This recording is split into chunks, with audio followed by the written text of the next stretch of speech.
जय हिंद फ्रेंड्स, पूरे एकेडमी में आपका बहुत बहुत स्वागत है। यहाँ पे मैं the Hindu editorial analysis 27 May Saturday आज का मैं कवर करने वाला हूँ। इसकी सारी डिटेलिंग आपको अच्छे से दी जाती है एक ही वीडियो में कंपाइल करके। तो चलिए शुरू करते हैं आज का द हिंदू एडिटोरियल एनालिसिस। हर बार की तरह द हिंदू एडिटोरियल एनालिसिस शुरू करने से पहले मैं यूपीएससी का प्रीवियस ईयर प्रीलिम्स का क्वेश्चंस पूछता हूं और उसकी डिटेलिंग आपको कल प्रदान करी जाती है ताकि आपका एक बार रिवीजन भी हो जाए। तो चलिए शुरू करते हैं यूपीएससी के प्रीवियस ईयर क्वेश्चन से। तो ये रहा आपका पहला क्वेश्चन। तो ये कह रहा है which of the following is a filter feeder. तो फिल्टर फीडर कौन है? तो पहला ऑप्शन कह रहा है कैट फिश, दूसरा कह रहा है ऑक्टोपस, तीसरा कह रहा है ऑयस्टर और चौथा कह रहा है पेलिकन। दूसरा जो क्वेश्चंस है वो बोल रहा है कि in case of which one of the following biogeochemical cycle the weathering of rocks is the main sources of release of nutrient to enter the cycle. तो कौन सा साइकिल में इंटर करता है, यहाँ पे क्वेश्चंस पूछा जा रहा है। तो पहले ऑप्शंस में दिया है कार्बन साइकिल, दूसरे में दिया है नाइट्रोजन साइकिल और तीसरे में दिया है फास्फोरस साइकिल, चौथे में दिया है सल्फर साइकिल। तो इसमें से कौन सा सही है आपको कमेंट सेक्शंस में देना है। इसकी सारी डिटेलिंग आपको कल अच्छे से दी जाएगी। वो क्यों मैं कल दूंगा? इसलिए कि देखिए आज तो मैंने क्वेश्चंस दे दिया और कल की अगर बात करी जाए तो इसकी रिवीजन भी हो जाएगी, इसकी डिटेलिंग भी दे दूंगा, चीज़ें क्लियर भी हो जाएंगी। तो रिवीजन सबसे ज़्यादा इम्पॉर्टेंट है, इसको फोकस करके हमें चलना है, जो कि बहुत महत्वपूर्ण रोल प्ले करता है किसी भी एग्ज़ाम्स को क्रैक करने में, हमें बहुत इम्पॉर्टेंट रोल प्ले करता है। इसलिए मैं यहाँ पे आपको रिवीजन के रूप में दूसरे दिन क्लियरिफिकेशंस करता हूँ और आपका न चाहते हुए भी यहाँ पे रिवीजन्स हो जाता है, जिसके कारण आपको बेनिफिट मिलेगा। तो बहुत सारे लोग ये क्वेश्चंस कर रहे थे, आप जब क्वेश्चंस पूछिए वहीं पे ये क्वेश्चंस को बता दिया करिए। तो मैं बता दूंगा, मुझे उसमें कोई दिक्कत नहीं है, लेकिन जो इसका आउटपुट आएगा इस वाले मेथड से वो आउटपुट उस समय नहीं आ पाएगा। इसीलिए मैं इसको एक बार रिवीजन कर देता हूँ, एक बार पुनः रिपीट कर देता हूँ दूसरे दिन लाके, जो कि एक बेस्ट आइडिया है। चलिए शुरू करते हैं, आगे बढ़ते हैं पीआईबी न्यूज़ की तरह। हर बार का पीआईबी न्यूज़ देखेंगे कौन सा पीआईबी न्यूज़ है, और याद रहे आज जो एक नेशनल पार्क है उसकी डिटेलिंग प्रमुख आपको एक नेशनल पार्क में दूंगा। आज पूरे स्टेट का कवर करके नहीं दूंगा, जो हर बार मैं स्टेट का एक कवर कर लेता हूं, जैसे पिछली बार मैंने ये नेशनल पार्क कवर किया था और इसकी डिटेलिंग आपको दी थी। तो इस बार एक नेशनल पार्क कवर करूंगा आज, क्योंकि वो न्यूज़ में है, इसलिए मैंने एक नेशनल पार्क कवर किया हुआ है। तो यहाँ पे देखेंगे हम पीआईबी का न्यूज़ सबसे पहले। तो यहाँ पे प्राइम मिनिस्टर नरेंद्र मोदी यहाँ पे एक्सप्रेस किए हैं अपने हैप्पीनेस को, किस चीज़ को लेके कि इंडियाज का लॉन्गेस्ट सी ब्रिज मुंबई का ये MTHL हो गया है। तो मुंबई ट्रांस हार्बर लिंक जो है वो बोला जा रहा है। तो ये एक नेक्स्ट जनरेशन का इंफ्रास्ट्रक्चर भारत में आया है जो बूस्ट करेगा किसको, ease of living for the people. तो ये बढ़िया बात है, अच्छी बात है अगर ऐसी चीज़ें होती हैं देश में। तो दूसरी जो चीज़ें आ रही हैं यहाँ पे रिड्यूज, रीयूज और रिसाइकल्स एक सिटीजन सेंट्रिक अप्रोच है, यहाँ पे लेके चली जा रही है किसके अंतर्गत, तो अर्बन स्वच्छता एंड कैंपेन मेरी लाइफ मेरा स्वच्छ शहर, इसके अंतर्गत इसको लेकर चला जा रहा है। तो जब भी क्वेश्चन पूछे मेरी लाइफ मेरा स्वच्छ शहर किसके अंतर्गत आ रहा है, तो आपको याद रखने की बातें हैं। तो ये ट्रांसफॉर्म करेगा into one such historic movement led by citizens, इन चीज़ों को यहाँ पे लेके चलेगा। तो ये पॉल्यूशंस को कंसर्न में रख के चीज़ें चल रही हैं। और सेंटर जो है यहाँ पे वॉलंटरी, बहुत सारे लोग अपनी पुरानी चीज़ों को डोनेट कर रहे हैं और इसको रिसाइकल किया जा रहा है और इसको रीयूज में लाया जा रहा है। तो जैसे कि ओल्ड बुक्स हो गई, क्लॉथ्स हो गई, टॉयज हो गई, साइकिल्स हो गई, whatever you have old things you can deposit over here, और यहाँ पे सारी चीज़ें यहाँ पे रिसाइकल होंगी और पुनः रीयूज में आएंगी। तो ये अच्छी स्कीम है मेरी लाइफ मेरा स्वच्छ शहर का। आगे बढ़ते हैं। इंडिया होस्ट कर रहा है 14th clean energy ministerial 8th missions innovations यहाँ पे, और G20 एनर्जी ट्रांजिशंस मिनिस्टेरियल कहाँ पे होगी, ये गोवा में अलॉट करने की बात बोली गई है। कब, जुलाई 2023। तो ये इम्पॉर्टेंट है, ये आपको इन्फॉर्मेशंस होना चाहिए।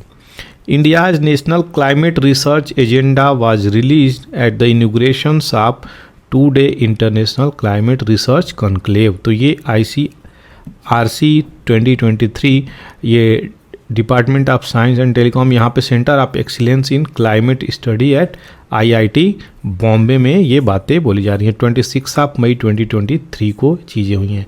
जो एड्रेस करेगा, कोऑर्डिनेट करेगा क्लाइमेट चेंज को 2030 और बियॉन्ड, हम कैसे इस चीज़ को डील कर सकते हैं, कैसे टैकल करेंगे, उन्हीं सब चीज़ों को लेके यहाँ पे बात बोली जा रही है। आगे बढ़ते हैं। नेक्स्ट यहाँ पे डाउन टू अर्थ का एक न्यूज़ में डाला हूँ कि जो फ्रेंच बर्ड फ्लू है उसके लिए वैक्सीन बनाने की बातें बोली जा रही हैं, और बहुत ही जल्दी वैक्सीन जो है मार्केट में लॉन्च होता हुआ भी हमें दिखेगा। तो उसके ऊपर हम देख लेते हैं यहाँ पे फ्रेंच फ्लू वैक्सीन्स ये किस प्रकार से चीज़ें चल रही हैं। तो नियरली बात करी जाए ऑलमोस्ट 9000 सी लॉयंस, पेंगुइन्स, अदर्स और जो छोटे छोटे स्मॉल कैटेशियंस हैं ये लोग मर गए हैं एवियन फ्लू जो फैला हुआ है। तो ये चिले नॉर्थ कोस्ट की बातें बोली गई हैं। चिले कहाँ हैं आपके, साउदर्न अमेरिका जो कॉन्टिनेंट है उसमें एक कंट्री है। तो ये चिले एक कंट्री है, इम्पोर्टेंस अपनी रखती है। तो ये साउदर्न अमेरिकन कंट्री है जो कि फिशरी सर्विस को प्रोवाइड करती है, बहुत ज़्यादा इसके लिए जानी जाती है। रिसेंटली बात करी जाए तो United states centre for diseases and control prevention, यहाँ पे influenza is a disease in bird caused by infection with avian and influenza. तो ये इसके इन्फ्लुएंजा से यहाँ पे डिजीजेस फैलने की बात करी गई है। कौन सा, फ्लू। तो ये फ्लू जो है इसकी चीज़ों को लेके बर्ड्स में, जानवरों में ये कहीं ना कहीं प्रॉब्लम क्रिएट करता हुआ दिख रहा है। तो टाइप ए वायरस आल्सो इसका नाम क्या है, H5N1 इसको बोला जाता है। तो ये highly pathogenic avian influenza HPAI और लो पैथोजेनिक एवियन इन्फ्लुएंजा ये माना जाता है। तो इनमें कैटेगराइज हो गई है। French ministry of agriculture food sovereignty इसके ट्रायल को स्टार्ट कर दी है कि वैक्सीन इस पे डक पे टेस्टिंग होगी। तो ये चीज़ें इंपॉर्टेंट है, फ्रांस कंट्री इस पे कार्य कर रही है। आगे बढ़ते हैं न्यूज़ की तरफ। तो यहाँ पे centre pollution control board news में आ गया है, तो हम उसको अच्छे से देखेंगे। तो उससे पहले हम ये देख लें कि चलिए इसी को पहले हम शुरू करते हैं। Central pollution control board of India जो है एक स्टैचूटरी बॉडी है। तो यहाँ पे सेंट्रल पॉल्यूशन कंट्रोल बोर्ड जो है एक स्टैचूटरी बॉडी है और ये किसके अंतर्गत में आता है। देखिए यहाँ से यूपीएससी क्वेश्चंस बनाया हुआ है, इसलिए इसकी डिटेलिंग को मैं अलग से आपको दिया हूँ। अभी रिसेंटली आपका पेपर होने वाला है यूपीएससी का 2023 का प्रीलिम्स होने वाला है, उसमें भी क्वेश्चंस जो ऑटोनोमस बॉडी हैं, जो कॉन्स्टिट्यूशनल बॉडी हैं, स्टैचूटरी बॉडी है, नॉन कॉन्स्टिट्यूशनल बॉडी हैं, एक्स्ट्रा कॉन्स्टिट्यूशनल बॉडी हैं, वहाँ से क्वेश्चंस पूछता रहता है, इसलिए मैंने CPCB को यहाँ पे डाला। तो ये मिनिस्ट्री ऑफ इन्वायरमेंट के अंदर आता है और ये इस्टेब्लिश करी गई थी 1974 में। तो किसके अंतर्गत, तो water prevention and control of pollution act 1974। देखिए यहाँ से भी क्वेश्चंस यूपीएससी बना चुका है और स्टेट PCS इस एक्ट को डायरेक्ट रिलेट करके वाटर एक्ट को किस ईयर में आया था वो भी पूछते हैं। और दूसरी जो बातें बोली जा रही हैं कि यह air prevention and control of pollution act 1981 इसके अंतर्गत भी आ रहा है। तो ये सारी चीज़ें हैं और ये अपना technical services power ministry of environmental कहाँ से लेता है, इन्वायरमेंट प्रोटेक्शन एक्ट 1986 से ये सारी चीज़ें पावर ले रही है। तो ये 68 बोल दिया मैं। तो इन्वायरमेंट प्रोटेक्शन एक्ट 1986 बहुत फेमस एक्ट है, ये किसी को नहीं भूल सकता, इसलिए यहाँ से ये पावर लेता हुआ नज़र। और CPCB का क्या काम है, तो ये एक एपेक्स ऑर्गेनाइजेशन है कंट्री में किस चीज़ को टैकल करने के लिए, पॉल्यूशन कंट्रोल को पॉल्यूशन को कैसे कंट्रोल किया जाए उस चीज़ को ये टैकल कर रहा है। तो ये एक टेक्निकल विंग है MOEFCC का। ये क्या है, मिनिस्ट्री है अपना फॉरेस्ट एंड क्लाइमेट चेंज। इसके चेयरमैन की अगर बात करी जाए तो अपॉइंट किया जाता है क्या, किसके द्वारा, तो appointment committee of the cabinet of the government of India. इसके हेड ऑफिस की बात करी जाए तो दिल्ली में है। फंक्शन ऑफ CPCB अगर देखी जाए तो ये नेशनल लेवल पे भी काम करती है, स्टेट बोर्ड के अंतर्गत भी काम करती है, जो कि यूनियन टेरिटरी इसमें आती है। दूसरी बात करी जाए तो वाटर और एयर एक्ट दोनों मिला के ये कार्य कर रही है। तो एयर एक्ट कब आया था आपको याद होना चाहिए, वाटर एक्ट कब आया था आपको याद होना चाहिए। ये चीज़ें इंपॉर्टेंट है, यहाँ से क्वेश्चंस बना दिए जाते हैं। तो ये फोकस करेगी किसके, क्लीनलीनेस ऑफ स्ट्रीम्स, और ये state by prevention control and abatement of water pollutions, improve करेगी क्वालिटी ऑफ एयर, प्रिवेंट करेगी, कंट्रोल करेगी और पॉल्यूशंस इन द कंट्री। तो हर प्रकार से नॉइज पॉल्यूशंस और एयर पॉल्यूशंस और वाटर पॉल्यूशंस, ये सारे प्रकार के पॉल्यूशंस को कम करती हुई नज़र आएगी ये बॉडी पर्टिकुलरली। दूसरी जो बातें बोली जा रही हैं कि ये जोनल ऑफिस है, इसकी कितनी, ऑलमोस्ट 9 जोनल ऑफिस यहाँ पे बताई जा रही है। तो बेंगलुरु, कोलकाता, शिलोंग, भोपाल, लखनऊ, वडोदरा, चंडीगढ़, पुणे, लास्ट जो है प्रोजेक्ट ऑफिस है कहाँ पे, आगरा में। दूसरी सबसे इम्पॉर्टेंट बात यहाँ पे बोल दूँ कि यह एक स्टैचूटरी ऑर्गेनाइजेशंस है। स्टैचूटरी का मतलब क्या होता है, एक्ट ऑफ पार्लियामेंट के द्वारा यहाँ पे बनाई गई है। तो पार्लियामेंट जो है एक्ट लाके ये चीज़ें बनाया है, इसलिए इसको स्टैचूटरी ऑर्गेनाइजेशंस बोला गया है। तो अब यहाँ पे देख सकते हैं 1974 में ये चीज़ें आई थी और स्थापना करी गई थी। चलिए आगे बढ़ते हैं और देखते हैं sedition and its root in rudeness as an offence. तो ये जो एडिटोरियल है काफ़ी इम्पोर्टेंस रखता है आपके जस्टिस पॉइंट ऑफ व्यू से, कोई भी चीज़ को समझने के पॉइंट ऑफ व्यू से उसको ध्यान में रखकर ये सारी चीज़ें आपको यहाँ पे बताई जा रही हैं। तो मार्च 30 में लाहौर हाई कोर्ट जो है एन्यूल करता है किसके ऑफेंस को, कि सेडिशंस का केस निकल के आता है, देशद्रोह का केस निकल के आता है यहाँ पे। तो उसको लाहौर कोर्ट एन्यूल कर देता है, हटा देता है। तो ये लाहौर पाकिस्तान का कोर्ट यहाँ पे ऐसी बातें बोला किस चीज़ को लेके, सेडिशंस के ऊपर। लेकिन बहुत शर्म की बात है कि यही सेम ग्राउंड हमारे इंडिया में पुलिस इस पे केस रजिस्टर करी और आपके दिल्ली में, अहमदाबाद में केस रजिस्टर करती हुई नज़र आई, और इसी सेडिशंस के आधार पे लोगों को अरेस्ट भी करती हुई नज़र आई।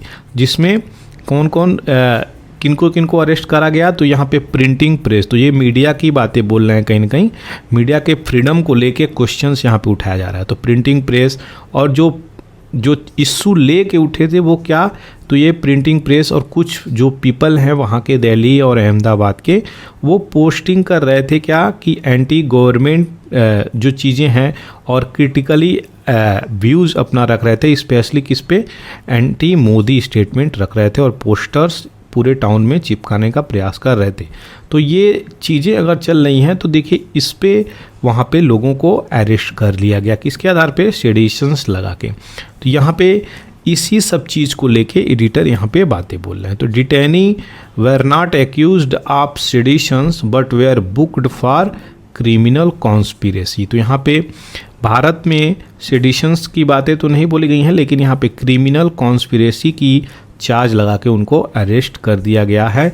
ये ऐसी बातें यहाँ पे बोली जा रही हैं। कोर्ट स्पेशली डिक्रीड किया था, नकार दिया था, रिफ्यूज किया था। ये एक जो नौसिखुआ कैवेलियर मैनर है, एक गलत तरीके से जो अरेस्ट किया गया था, और बार बार जो यूज करते हैं national security point of view से हम ये चीज़ें कर रहे हैं, तो अपने आप में कहीं ना कहीं सेंसस करने का प्रयास कर रहे हैं, किसको, स्पीच को। तो स्पीच लोगों की काटी जा रही है ताकि ज़्यादा से ज़्यादा न बोल पाएँ, ऐसा एडिटर बोल रहे हैं। The state is using national security, अब नेशनल सिक्योरिटी के टूल बना के ये अपने काम को करते हुए नज़र आ रहा है, जो कि ये नॉट कंपैटिबल है रूल ऑफ लॉ को। अगर रूल ऑफ लॉ को हम डिटेल में देखेंगे तो कहीं ना कहीं लोगों को राइट्स देती हुई, फंडामेंटल राइट्स देती हुई बातें बोलती हैं। तो जो इक्वालिटी की बातें बोली गई हैं 14 से लेके 18 में आपके फंडामेंटल राइट्स पार्ट 3 में, वो सारी चीज़ें यहाँ पे कहीं ना कहीं स्ट्रक डाउन होती हुई नज़र आ रही हैं, लोगों के राइट्स को हनन करती हुई चीज़ें नज़र आ रही हैं। लॉ जो है लाहौर में तो स्ट्रक डाउन हुआ है और ये आइडेंटिकल है इंडियाज के सेक्शंस 124A में। तो जो भारत का सेडिशंस है वो ये रिजेंबल करता है। यहाँ पे criminalise words that bring into hatred और कंटेम्प्ट। तो ये हेटरेड और कंटेम्प्ट के आधार पे यहाँ पे चीज़ों को चलाई गई हैं, जो कि एक डिसअफेक्शंस, और यहाँ पे गवर्नमेंट उनको अरेस्ट कर ली है। तो यहाँ पे लॉजिक क्या निकल के आ रहा है कि ये क्या लॉजिक है लॉ ऑफ सेडिशंस के पीछे, ताकि इसको सही तरीके से हम समझ सकें। इसका लॉजिक समझने में भी लोगों को दिक्कत हो रहा है कि कोई भी अगर एंटी गवर्नमेंट स्टेटमेंट या फिर क्रिटिकल पॉइंट ऑफ व्यू देता हुआ नज़र आ रहा है तो क्या उसे अरेस्ट कर लेगी गवर्नमेंट, अरेस्ट कर लेगी स्टेट गवर्नमेंट, अरेस्ट कर लेगी सेंट्रल यूनियन गवर्नमेंट, ऐसी चीज़ें यहाँ पे बोली जा रही हैं। तो लोगों को यहाँ पे बहुत सारी दिक्कतों का सामना करना पड़ रहा है। पाकिस्तान भी यहाँ पे थ्राइविंग प्रैक्टिस कर रहा है यूज़ ऑफ द लॉ ब्लेस्फेमी। तो ये ब्लेस्फेमी जो है क्या होता है यहाँ पे बता दूँ, तो जो भी उनके इस्लामिक कोड ऑफ कंडक्ट के खिलाफ जाता है उसको ब्लेस्फेमी बोलते हैं। जैसे उनके अल्लाह जी हो गए, तो अल्लाह के खिलाफ हो गया या शरिया के खिलाफ कोई चला जाता है तो वहाँ पे ब्लेस्फेमी का केस लग जाता है, उसके कारण उनको जेल की सज़ा भुगतनी पड़ती है। तो दूसरी बातें जो बोली जा रही हैं पाकिस्तान में कि सबसे ज़्यादा तो ब्लेस्फेमी पुअर सिटीजन्स पे लगाई जाती हैं, जो कि एक सोचने वाली बात है। लेकिन इंडिया की बात करें तो इंडिया एक सेकुलर कंट्री है, ऐसा बिल्कुल भी हम इसको ब्लेस्फेमी नहीं, इंडिया में कोई भी ब्लेस्फेमी के नाम पे नहीं चीज़ें दी जाती हैं। लेकिन हर्टिंग सेंटीमेंट यहाँ पे चालू है। तो हर्टिंग ऑफ सेंटीमेंट लोगों का यहाँ पे उसको आधार बना के कहीं ना कहीं हम लोगों को पनिशमेंट दिलाते हुए नज़र आ रहा है। तो अभी रिसेंटली बात करी जा रही है, एक्टर चेतन कुमार को रिमांड पे लिया गया है 14 दिन के लिए जुडिशियल कस्टडी पे भी, और उनको बिफोर ग्रांटिंग बेल, और उनको डराया भी जा रहा है कि आपका जो ओवरसीज सिटीजनशिप है उसको हम कहीं ना कहीं हटा देंगे। क्यों ऐसा बोला गया? क्योंकि इन्होंने ट्वीट किया था, हिंदुत्व को लेके कुछ कमेंट कर दिया था। तो ये ऐसी बातें निकल के आ रही हैं। सुप्रीम कोर्ट यहाँ पे प्रोनाउंस किया है judgment in the media one case की which addresses the logic of seditions and of बदतमीजी। तो जो बदतमीजी और लॉजिक ऑफ सेडिशंस दोनों में यहाँ पे बहुत बड़ा अंतर है, उसी जजमेंट को यहाँ पे प्रोनाउंस किया है। तो मीडिया वन केस याद रखिएगा, ये कहीं न कहीं सेडिशंस और आप जो हर्टिंग स्टेटमेंट देते हैं उनके ऊपर एक लाइन खींचता हुआ नज़र आ रहा है। तो ये स्ट्रक डाउन कर दिया है, मतलब इसको हटा दिया है। यहाँ पे किस चीज़ को, एक नई इन्फॉर्मेशन निकल के आ रही है। Ministry of information and broadcasting ने डिसीजन लिया था कि हम रिन्यू नहीं करेंगे ये चैनल ऑन द ग्राउंड। किसके ऊपर? कि ये कहीं ना कहीं नेशनल सिक्योरिटी को थ्रीट है, बार बार नेशनल सिक्योरिटी थ्रीट हो जाती है यहाँ पे देखिए, और एंटी इस्टेब्लिशमेंट है, देश के लिए भी खतरा बताया गया है, नेशनल सिक्योरिटी के लिए खतरा तो बताया गया है। तो ये एंटी इस्टेब्लिशमेंट यानी इनकी स्थापना ही कहीं ना कहीं गलत तरीके से बता दी जा रही है, जिसके कारण ministry of information and broadcasting media one को लाइसेंस देने नहीं, रिन्यू करने से मना कर दिया, जिसके कारण ये प्रॉब्लम निकल के आ रही है। कोर्ट क्या बोला? कोर्ट ये बोल रहा है कि क्रिटिकल व्यू जो चैनल दिखा रहे हैं वो उनका हक है, वो तो दिखाएंगे। क्रिटिकल पॉइंट ऑफ व्यू से दिखाने के चक्कर में आप उन्हें हर्टिंग स्टेटमेंट सेडिशन का चार्ज लगा के अंदर नहीं कर सकते। और जो भी पॉलिसी गवर्नमेंट बना रही है वो ये नहीं बनाए कि जो भी क्रिटिकल पॉइंट ऑफ व्यू आपको दे रहा है, आपके कामों को लेके दे रहा है, आपकी पॉलिसीज़ को लेके दे रहा है, उस सब चीज़ को आप एंटी इस्टेब्लिशमेंट नहीं टर्म कर सकते, नहीं संज्ञा दे सकते। तो ये ऐसी टर्मिनोलॉजी का उपयोग करना अपने आप में भी कहीं ना कहीं प्रॉब्लम क्रिएट करता है कि भारत की sovereignty, democratic republic, equality, liberty, fraternity, इन सारे चीज़ों पे क्वेश्चंस मार्क रख देता है। तो ये क्वेश्चन मार्क ये बहुत इम्पोर्टेंट एस्पेक्ट लेके आता है। तो लोगों के फ्रीडम ऑफ स्पीच और पर्टिकुलरली प्रेस ऑफ फ्रीडम की बातें यहाँ पे बोली जा रही हैं कि ये भारत में कॉन्स्टिट्यूशनली ये चीज़ें होनी चाहिए। अब आगे बढ़ते हैं नए एडिटोरियल की तरफ, देखते हैं नया एडिटोरियल किसके बारे में है। तो यहाँ पे fountainhead of the people's hope and aspirations पे है। तो ये चीज़ें हैं और ये इम्पॉर्टेंट एस्पेक्ट है। अभी रिसेंटली 28 मई को आपका नया पार्लियामेंट इनोग्रेट होने वाला है। इसको लेके भी, इसके इनोग्रेशंस को लेके भी बहुत सारे इश्यूज अभी रिसेंटली लगाए गए हैं कि पार्लियामेंट का इनोग्रेशंस आपके फर्स्ट लेडी ऑफ इंडिया करनी चाहिए, ना कि प्राइम मिनिस्टर करनी चाहिए। ऐसी बातें लेके आ रही हैं। तो उसके उस इनोग्रेशंस को लेके यहाँ पे हम देखेंगे क्या इस एडिटोरियल में न्यूज़ है।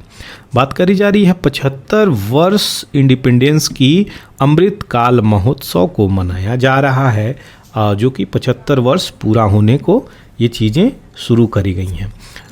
इंडिया जो है विटनेस कर रहा है एक हिस्टोरिक मूवमेंट। अगर नया पार्लियामेंट की हम स्थापना करते हैं कब, 28 मई को। तो 28 मई को अगर हम इसकी स्थापना करते हैं तो एक नया पार्लियामेंट का स्थापना करेंगे तो एक हिस्टोरिक मूवमेंट रहेगी, ऐतिहासिक क्षण रहेंगे ये, क्योंकि जो पुराने पार्लियामेंट थे वो कहीं ना कहीं कॉलोनियल एरा को डिनोट करते थे, रिजेंबल करते थे, क्योंकि वो जो भारत, याद रहे हम लोग ब्रिटिश की कॉलोनी हुआ करते थे। ब्रिटिश हम पे हुक्म बहुत लंबे समय तक किए हैं, तो ऑलमोस्ट 200+ ईयर्स तक हम पे राज किए हैं और इन्हीं लोगों के द्वारा ये अपना पुराना पार्लियामेंट का निर्माण करा गया था। तो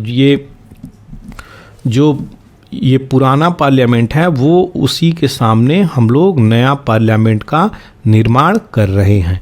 तो ये इसका निर्माण हो चुका है। प्राइम मिनिस्टर यहाँ पे इनॉग्रेशन के लिए कल तैयार रहेंगे। दूसरी चीज़ें कि यार रिफ्लेक्ट करेंगी विजन और एस्पिरेशंस कंट्री के लोगों की और इवॉल्व करेगी। ये इवॉल्व की है क्या, 1947 से लेके अभी तक का जो सिग्निफिकेंटली चेंजेस हुआ है उसको कहीं ना कहीं भारत को दर्शाता हुआ नज़र आएगा। ये कॉलोनियल एस्पेक्ट को दर्शाता हुआ नज़र आ रहा था।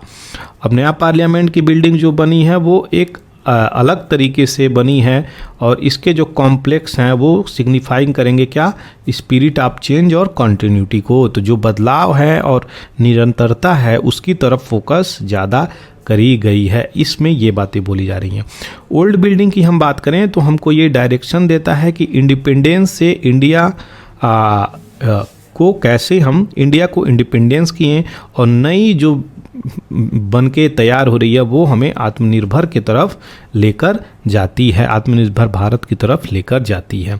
मेन पार्लियामेंट हाउस जो है इनॉग्रेट किया गया था, जो कि पुराना वाला पार्लियामेंट है 1927 में। यह सर्कुलर शेप्ड स्ट्रक्चर की बनी हुई थी, इसमें डोम भी यूज हुआ था। तो ये कई बुद्धिज़्म को भी अमलगमेट किया गया था, इंडियन कल्चर को भी, ब्रिटिश कल्चर को भी, गोथिक स्टाइल में इसको निर्माण भी किया गया था, बहुत सारी चीज़ों को मिला गया। तो ये 2 more floors were added to this building. जो बिल्डिंग थी 1927 में बनी थी, 1956 की बात करी जाए तो 2 और बिल्डिंग इसमें ऐड करी गई है और 1975 में कुछ पार्लियामेंट के एनेक्सेस को भी यहाँ पे बनाया गया था। और 2002 की बात करें तो पार्लियामेंट में लाइब्रेरी भी इसमें ऐड करी गई है, जो कि इम्पोर्टेंट एस्पेक्ट है। कोई भी डाटा, डॉक्यूमेंट्स और बुक्स इन्फॉर्मेशंस के लिए बहुत इंपॉर्टेंट चीज़ें ये होती हैं। इसी के आधार पे यहाँ पे पार्लियामेंट अनेक्स 2016 में भी कहीं ना कहीं एक्सटेंशन किया गया है।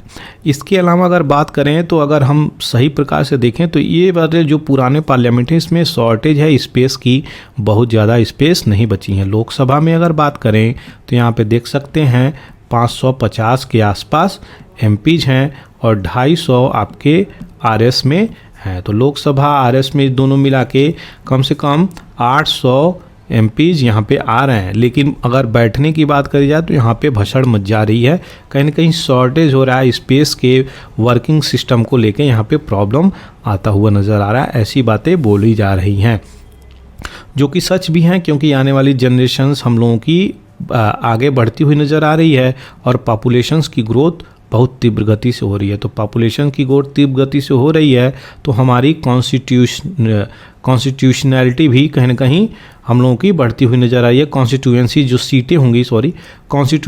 सीटें होंगी वो भी अब नंबर ऑफ सीट बढ़ती हुई नज़र आ रही हैं। तो जो भी कॉन्स्टिट्यूएंसीज हैं पॉपुलेशंस के आधार पे इक्वलिटी यहाँ पे चीज़ें होती हैं, इक्वल डिस्ट्रीब्यूशंस होती है।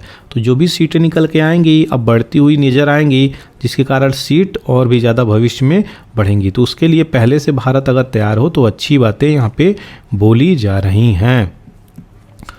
और एक यूनिक आर्किटेक्चरल स्टाइल से इसको बनाया जा रहा है। और इसका जो अलग इनसाइड की बात करी जाए तो अगर पुराना वाला पार्लियामेंट को देखेंगे तो बाहर से तो अलग दिखता है, अंदर से बिल्कुल अलग दिखता है। ऐसी बातें यहाँ पे बोली जा रही हैं। पुराने पार्लियामेंट में क्या क्या प्रॉब्लम्स है वो भी देख लेते हैं। तो वायर की भी दिक्कतें थी, बहुत सारी कवर की दिक्कतें थी, टाइल्स ऊपर से गिरने की डर थी, सेफ्टी भी नेट लगाया गया था कि कोई भी टाइल्स ऊपर से चूहे मतलब गिरे मत, और प्लास्टर लगाई गई थी। ये सारी चीज़ें कहीं ना कहीं गिरती हुई नज़र आ रही हैं। तो ये वायरिंग कंप्यूटर का भी कहीं ना कहीं हौच पौच है। एयर कंडीशंस का सिक्योरिटी गैजेट भी यहाँ पे बहुत प्रॉपरली नहीं लगाए गए हैं। तो 2012 की बात करी जाए तो राज्यसभा प्रोसीडिंग हुई थी, वहाँ पे एडजर्न कर दिया गया था ड्यू टू पिक्यूलियर स्टेंच। बहुत बुरा महक आ रही थी, किसकी? एसी वाले डक्ट की बहुत बुरा महक आ रही थी। कब हुई थी ये? 2012 में। तो ये सारी प्रॉब्लम को भी कहीं ना कहीं सही तरीके से रन करे अपनी पार्लियामेंट, तब जाके एक प्रॉपर डिबेट और डिस्कशन हो पाएगा। ऐसी चीज़ें यहाँ पे बोली जा रही हैं। तो प्रिसाइडिंग अफसर जो पिछली प्रिसाइडिंग अफसर लोग थे वो लोग क्या बोले हैं कि बेटर सॉल्यूशंस है कि 2012 में बातें निकल के आई। मीरा कुमारी उसमें आपकी स्पीकर रहा करती थी, वो बोली कि ये पार्लियामेंट जो है बहुत जर्जर कंडीशंस में चला गया है और इसको रिन्यू करने की ज़रूरत है। कहीं ना कहीं हमें नए पार्लियामेंट की तरफ अल्टरनेटिव कॉम्प्लेक्स देखना चाहिए। 2015 में स्पीकर सुमित्रा महाजन जो हैं चिट्ठी लिखती हैं अर्बन अफेयर्स मिनिस्टर को कि यहाँ पे नया पार्लियामेंट बिल्डिंग का निर्माण करी जाए नई मॉडर्न फैसिलिटी के साथ। तो ये थी सारी डिटेलिंग। आशा करते हैं नए पार्लियामेंट क्यों बन रहा है, उसके पीछे क्या क्या दिक्कतें हैं, वो सारी प्रॉब्लम आपको डिटेल में समझ में आ गई होंगी।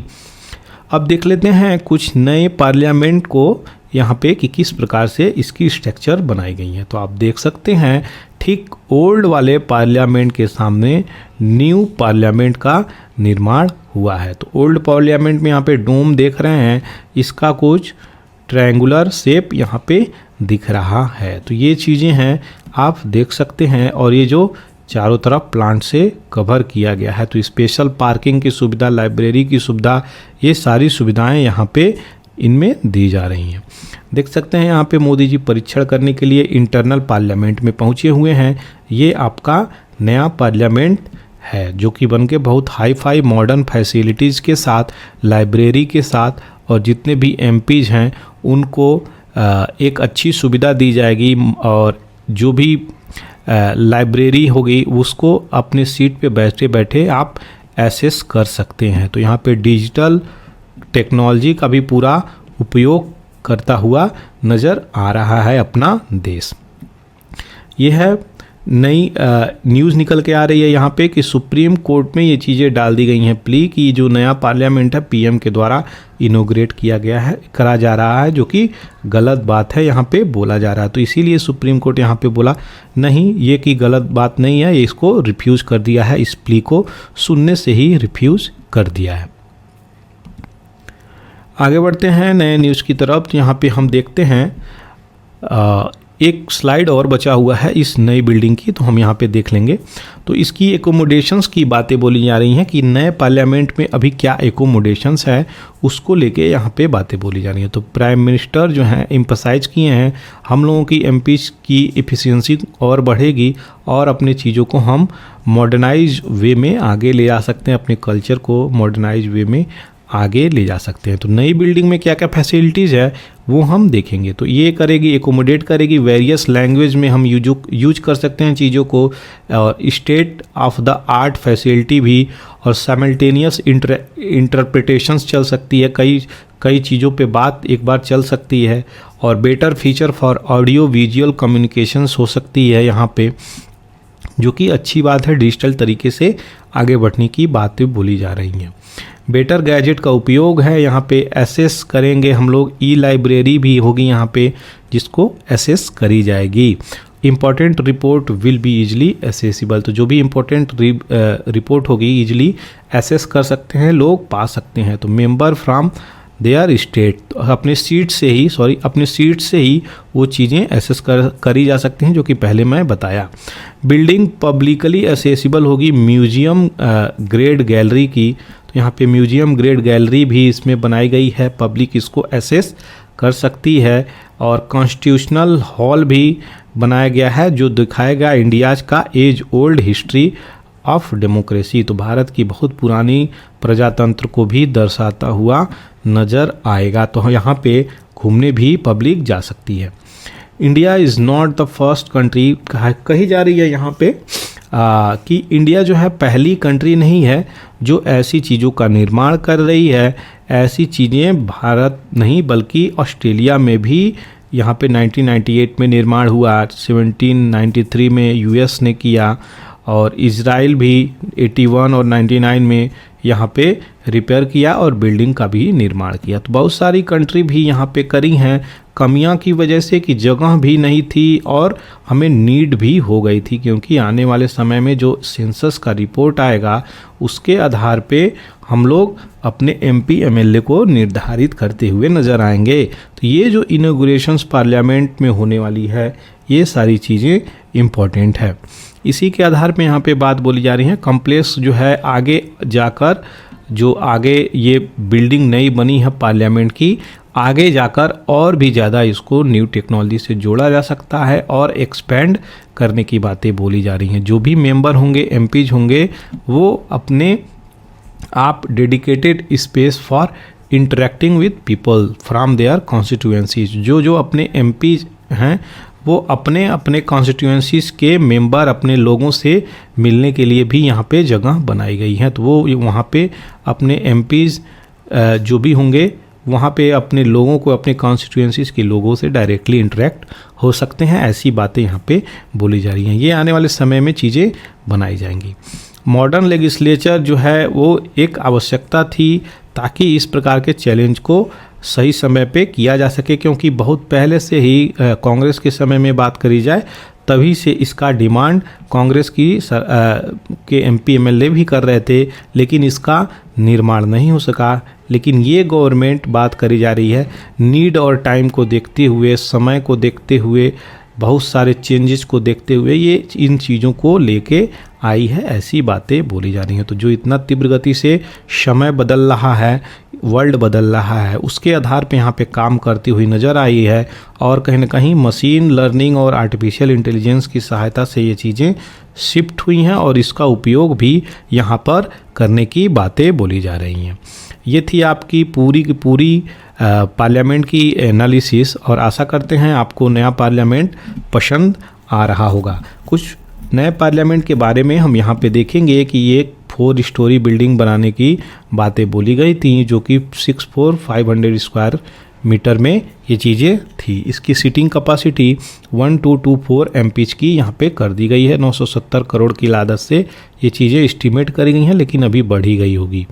2022 में ये चीज़ें कंप्लीशंस की बातें करी गई हैं, 23 आ चुका है।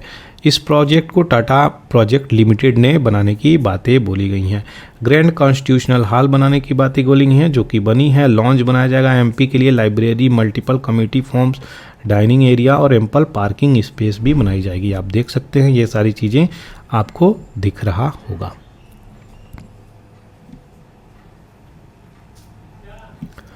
दूसरा जो आपको मैं बताया कि अरिकोम्पमन जो एक हाथी है, ये हाथी अरिकोम्पमन, ये हाथी इसको बहुत सीधे जाके ये मार्केट में लोगों के अनाज को इम्पैक्ट कर रही है, लोगों के खेत में जाके प्रॉब्लम मचा रही है। तो ये अपना जो फील्ड एरिया है वो छोड़ के कहीं ना कहीं लोगों पे अटैक करती हुई भी नज़र आ रही है। तो ये सारी इशू थी यहाँ पे, उन्हीं सारी इशू को लेके यहाँ पे न्यूज़ निकली हुई है। तो ये चीज़ें हैं, हाथी को शिफ्ट करी जा रही है कई बार, लेकिन हाथी भाग भाग के उधर उसी रीजन में आ जा रही है। तो ये न्यूज़ में थी और इसको पुनः शिफ्ट किया जा रहा है कहाँ पे, पेरियार टाइगर रिजर्व जो केरला तमिलनाडु का बॉर्डर है। तो सबसे पहले केरला तमिलनाडु का बॉर्डर पर जो पेरियार नेशनल पार्क है उसकी डिटेलिंग को हम देखेंगे, क्योंकि क्वेश्चंस यूपीएससी हमेशा बैकग्राउंड से बनाता है और याद रहे पेरियार से questions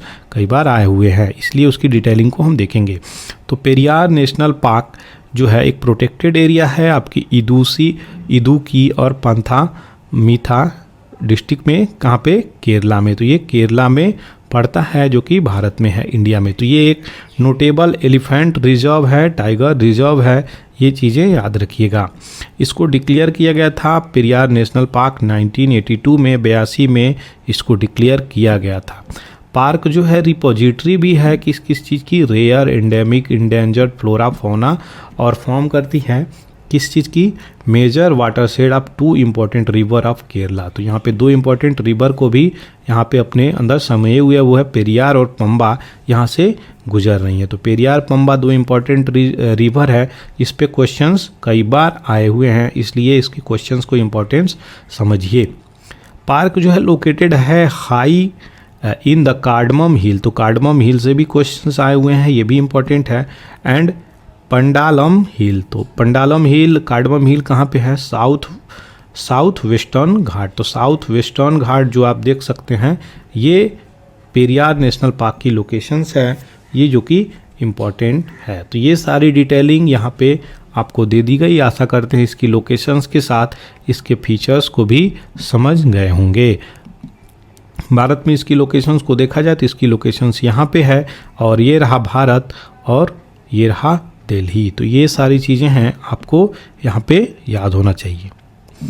only 6 religion options make it to next census form, तो जो नया सेंसस फॉर्म है, जनगणना का आने वाला है, उसमें 6 रिलीजन ऑप्शंस दिए गए हैं, ऐसी चीज़ें यहाँ पे बोली जा रही हैं। तो जो कि इम्पोर्टेंट है, आपको यहाँ पे मालूम होना चाहिए। दूसरी जो इम्पोर्टेंट न्यूज़ निकल के आ रही है, नेवी इसरो रिलीज करी है ट्रेनिंग प्लान, किस चीज़ के लिए, गगनयान क्रू। तो गगनयान क्रू कौन सा है, क्या है ये, यहाँ पे स्पेस में लोगों को भेजा जाएगा और ये लोग जाके स्पेस में अपना ट्रैवल करेंगे, रिसर्च करेंगे और पुनः पृथ्वी पे आने की बात करी जा रही है। तो यही नेवी और इसरो मिलके यहाँ पे ट्रायल कर रहे हैं कि जो पानी में लोग उतरेंगे वो किस प्रकार से सही चीज़ें चलेंगी।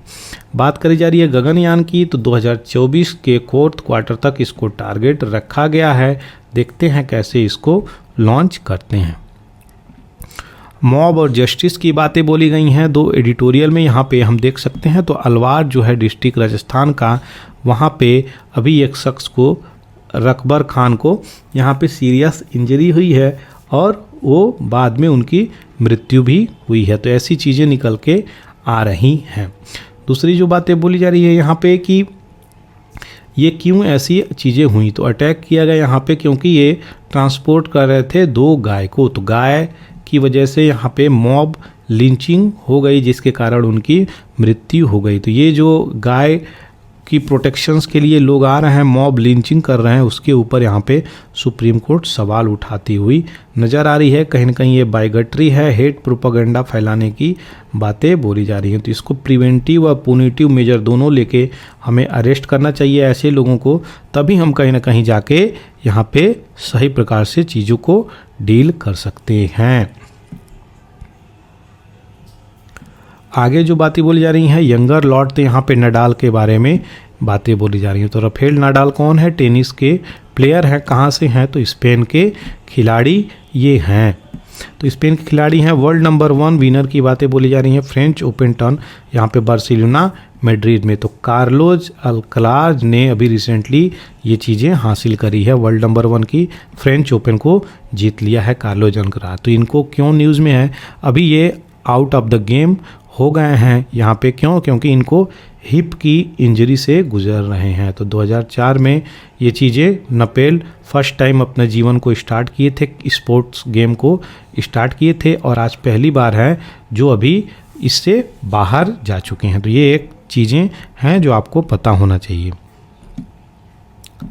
कांग्रेस, ये बड़ी इम्पोर्टेंट न्यूज़ है और हंसने वाली भी न्यूज़ कहीं ना कहीं निकल के आ रही है। तो कांग्रेस यहाँ पे क्या बोल रही है, ये देखिए नया पार्लियामेंट है, तो कांग्रेस यहाँ पे ये बोलती हुई नज़र आ रही है कि ये जो नया पार्लियामेंट बन रहा है वो कहीं ना कहीं डायरेक्टली पीएम इनोग्रेट करने जा रहे हैं। लेकिन ये क्या बोल रहे हैं, प्रोटेस्ट कर रहे हैं कि नहीं, इसको प्रेसिडेंट को इनोग्रेट करना चाहिए, क्योंकि वो हेड ऑफ द स्टेट हैं और पीएम जो हैं हेड ऑफ द गवर्नर होते हैं। तो इसलिए जो पूरे भारत को कहीं ना कहीं रिजेंबल करता है और भारत के फर्स्ट लेडी को ही यहाँ पे इनोग्रेट करना चाहिए। तो ये प्ली दिए थे अपने सुप्रीम कोर्ट में और सुप्रीम कोर्ट इसको खारिज कर दिया है। तो यहाँ पे यही बातें बोली जा रही है। यहाँ पे दूसरा गेम ये निकल के आ रहा है कि ये जो सवेनियर हैं, ये जो चीज़ें हैं स्पेशल्स, ये यहाँ पे पार्लियामेंट के अंदर सजाने की बातें बोली जा रही हैं। तो यहाँ पे क्या इश्यू हो गया उसको हम समझेंगे। सबसे पहले बात करी जा रही है कि ये अमित शाह जी ने इसको बोला कि ये भारत के लोगों के द्वारा बनाया गया और दिया गया है ये सवेनियर। तो ये जो चीज़ें हैं ये ऑलमोस्ट 5 फीट की चीज़ें हैं। इसमें गोल्ड की प्लेटिंग, सिल्वर की प्लेटिंग और ये देख सकते हैं ऊपर ये बुल का साइन है, नंदी इसमें बनी हुई है। तो नंदी इसमें बने हुए हैं, इसमें तिरंगा भी इनग्रेव्ड है। तो ये चीज़ें चोला किंगडम को कहीं ना कहीं रिजेंबल करती हैं।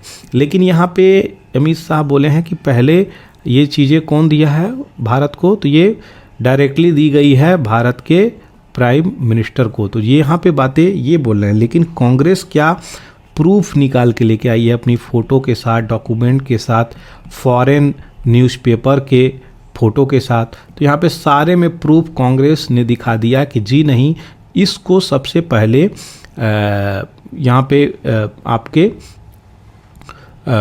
चोला लोगों के द्वारा किसको दी गई थी, तो माउंट बेटन को दी गई थी। और माउंट बेटन जब पावर सत्ता संभाल रहे थे तो किसको दे रहे थे, जवाहरलाल नेहरू को दे रहे थे। तो यहाँ पे कहीं ना कहीं अमित शाह जी अपने ही बातों में फंस गए हैं। देखते हैं अब ये इंस्टॉल करते हैं कि नहीं पार्लियामेंट में, ये भी एक देखने वाली बातें होंगी।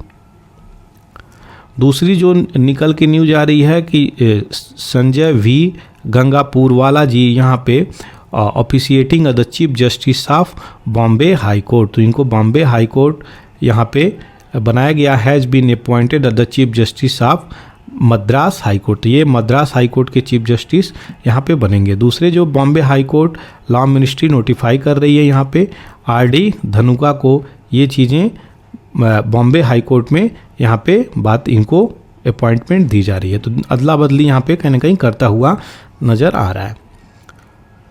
दूसरी जो है एलन मस्क जो न्यूरोलिंक पे काम करना शुरू किए हैं। और ये जो है न्यूरोलिंक जो स्पाइन होता है उससे कहीं ना कहीं कंप्यूटर को जोड़ के देखने की बातें बोली जा रही हैं। तो ये ह्यूमन पे अब टेस्टिंग की बातें बोली जा रही हैं कि ह्यूमन से कैसे कंप्यूटर को जोड़ के हम बहुत इफ़िशियंटली चीज़ें भी कर सकते हैं। तो ये आदमी अलग ही तरीके से सोचता है और अलग ही तरीके से कार्य को अंजाम देता है। तो यहाँ पे यूएस की डिपार्टमेंट भी इनको सहमति दे दी है कि जाओ जल्दी से इसका रिसर्च करो और इसमें सफलता हासिल करो।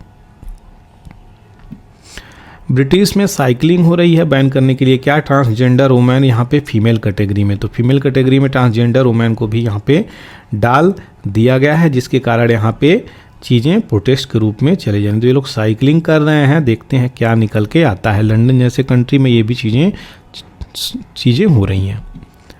ये आईपीएल का पहली बार मैं न्यूज़ डाल रहा हूँ क्योंकि फाइनल तक टीमें पहुँच गई हैं। क्वेश्चंस क्रिकेट से भी यूपीएससी बना सकता है, क्योंकि पिछली बार जो क्वेश्चंस आए थे क्रिकेट से आए थे, वो भी टेस्ट से क्वेश्चन पूछ लिया था, बहुत सारे लोग क्वेश्चन गलत कर दिए थे। तो यहाँ पे ये गिल जो है अपना मास्टर क्लास दिखाते हुए, और टाइटन से हैं, गुजरात टाइटन से ये खेलते हैं। अभी 15वां सेशंस में ये 3 बार शतक लगा चुके हैं। तो यहाँ पे गिल जो हैं 3 बार शतक लगा चुके हैं और अभी रिसेंटली एमआई के खिलाफ 129 रन अपने जीवन का यहाँ पे हाईएस्ट स्कोर बनाकर एमआई को जीत दिलाने में अहम योगदान रखें और यहाँ से एमआई बाहर हो गया। तो एलिमिनेटर मैच था, यहाँ से एमआई बाहर हो गया। बात करी जा रही है सबसे ज़्यादा एक सीज़न में शतक मारने की, तो ये 2016 में कोहली के नाम है 4, 2022 में 4 बटलर के नाम है, 2023 में आपके गिल जो 3 शतक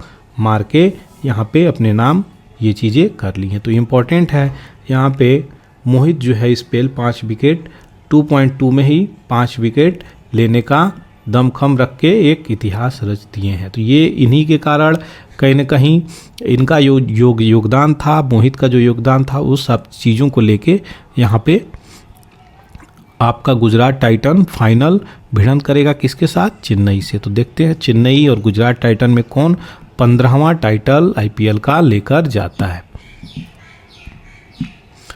यहाँ पे अर्जुन है जो फिनिश किए हैं कौन सा, शारजहां मास्टर। तो ये यूएई कराता है, यूएई शारजहां मास्टर कराता है और ये चेस के लिए जाना जाता है। तो यहाँ पे 45,000 मास्टर सेक्शंस को दिया जा रहा है क्या, डॉलर, $45,000 इनको दिया जाएगा। इसके विनर कौन है, अर्जुन एरिगैसी हैं। तो यहाँ पे याद रखिएगा अर्जुन एरिगैसी को।